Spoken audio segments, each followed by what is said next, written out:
apa yang dikatakan oleh Tuhan Yesus di dalam Injil-Injilnya lumayan banyak yang dia singgung yang ada sangkut pautnya dengan ekonominya. Kedepannya kita harap bahwa kita bisa jabarkan dan bahas ini segalanya.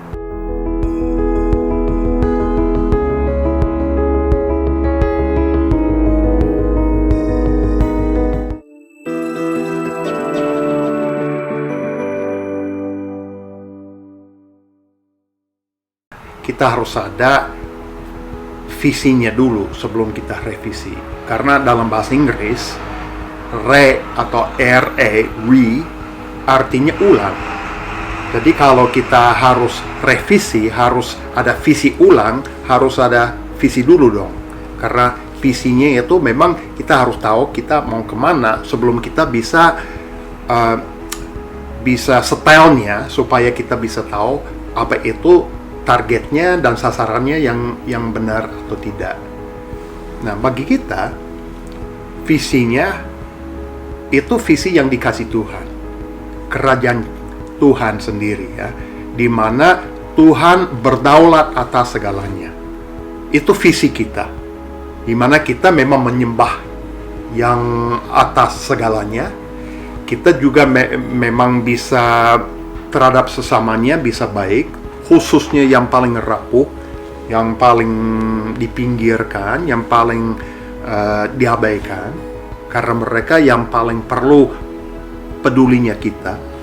Dan juga kebun di mana kita berada itu harus dijaga, itu harus dilestarikan, itu juga harus ditangani dengan baik-baik. Nah, itu visinya. Dan waktu segalanya itu patah di dalam alam semesta, di mana Adam dan Hawa mereka tidak mau turut apa yang Tuhan tugaskan kepada mereka. Semuanya itu memang ada akibatnya, bahwa kita semuanya jatuh. Tapi yang jatuh bukan hanya manusia, yang jatuh juga adalah efeknya dari tanah, efeknya dari alam semesta, efeknya dari kebun itu sendiri. Juga kita tidak tahu apa yang harus kita ke arah mana kita harus menyembah sekarang ini. Cukup sering kita lupa untuk bisa meninggikan nama Tuhan, tapi kita selain dari itu meninggikan sesuatu sebagai semacam dewa saingan. Entah itu uang, entah itu posisinya kita, statusnya kita, apakah itu memang kepentingan kita sendiri, apakah itu rasnya kita, etnisnya kita, itu dinomorsatukan. Sedangkan visi yang awal, kita harus nomorsatukan hanya Tuhan. Tuhan yang peduli pada orang yang terpinggirkan, Tuhan yang peduli pada pelestarian kebunnya di mana kita berada. Nah, itu kenapa kita visinya itu sudah menyimpang. Sekarang harus ada revisi.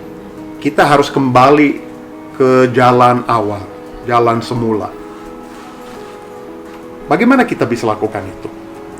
Saya rasa mungkin intinya terdapat dalam mungkin dua hal. Yang pertama, kita harus ingat kisah kita, cerita kita, riwayat kolektif kita itu riwayat mana, kisah mana. Kisah itu, riwayat itu, cerita itu kita temukan di dalam Alkitab. Mulai dari Kejadian sampai awal Wahyu, di mana kita harus tahu Tuhan sudah menemani kita, Tuhan sudah berjalan dengan kita, Tuhan sudah begitu baik terhadap kita, meskipun cukup sering kita sebagai manusia tidak baik terhadap Dia, dan Dia begitu setia sehingga Dia sendiri siap untuk menjelma, untuk menjadi salah satu dari kita, yaitu Yesus Kristus ya. Nah, kita harus mencontoh Dia, kita harus membuat Dia sebagai modelnya yang mau kita turuti di sana. Di dalam etika Alkitabiah ada istilah yang agak baru yang dibikin atau yang dipakai, yang agak aneh di kupingnya, yaitu Christomorphic. Kristo itu seperti Yesus Kristus, ya, Kristus yang diurapi, Tuhan kita. Yang kedua yaitu morphe. Morphe itu bentuk.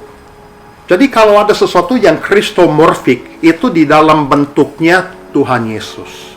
Jadi kita harus turuti apa yang Dia lakukan sebagai bentuknya yang mau kita contoh. Kita semestinya seperti Dia. Bukan kita harus kembali 2000 tahun yang lalu untuk menjadi orang Yahudi 2000 tahun yang lalu, di mana kita pakai pakaiannya Yahudi, kita pakai sandalnya Yahudi, dan lain sebagainya. Bukan begitu. Tapi maksudnya adalah Dia memperlakukan orang lain sesamanya bagaimana. Kita menyembah Tuhan bagaimana. Dia juga memang mau dengan kebunnya di mana kita berada, Dia mau memelihara itu bagaimana. Kita harus mencontoh itu.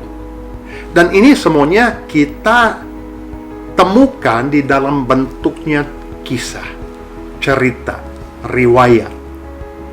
Jadi etika kita yang Christomorphic itu, yang di dalam bentuknya Yesus Kristus, itu akan berbentuk dengan cara kita harus ikut riwayat, ikut semacam kisah, ikut semacam cerita. Etika kita tidak akan di dalam bentuknya hukum, di dalam bentuknya peraturan atau yang seperti itu, tapi malah di dalam bentuknya kisah. Seperti kalau kita mau saling kenal, yang pertama yang saya ajukan sebagai pertanyaan, gimana latar belakangmu? Gimana riwayatmu? Pengalamanmu itu gimana? Nah, untuk jawab itu langsung ditawarkan semacam cerita. Tuhan juga ada kisah, ada riwayat, ada cerita, dan kita harus turuti itu. Dan etika kita akan ditemukan di dalam itu.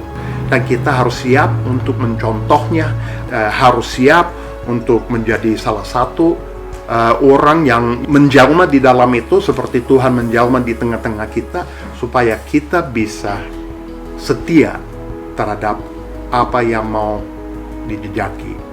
Jadi tujuannya adalah bukan hanya supaya memang kita bisa ada etika yang begitu murni, yang begitu hebat, yang begitu sempurna.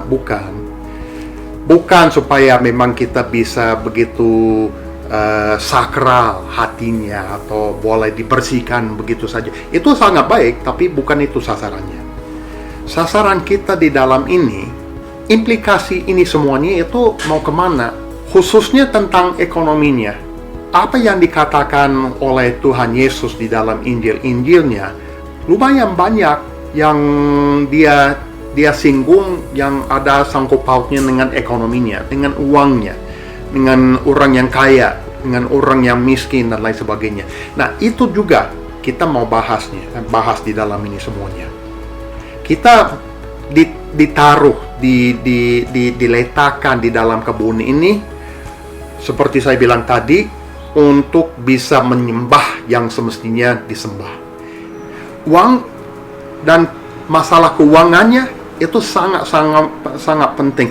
Makanya itu kenapa Tuhan Yesus bilang kita tidak bisa melayani mamon, uang, dan pada waktu sama melayani Tuhan. Kita harus pilih. Kedepannya kita harap bahwa kita bisa jabarkan dan bahas ini segalanya. Kita ditaruh di sini setia terhadap Tuhan dari seginya keuangan juga bagaimana. Semoga Tuhan memberkati.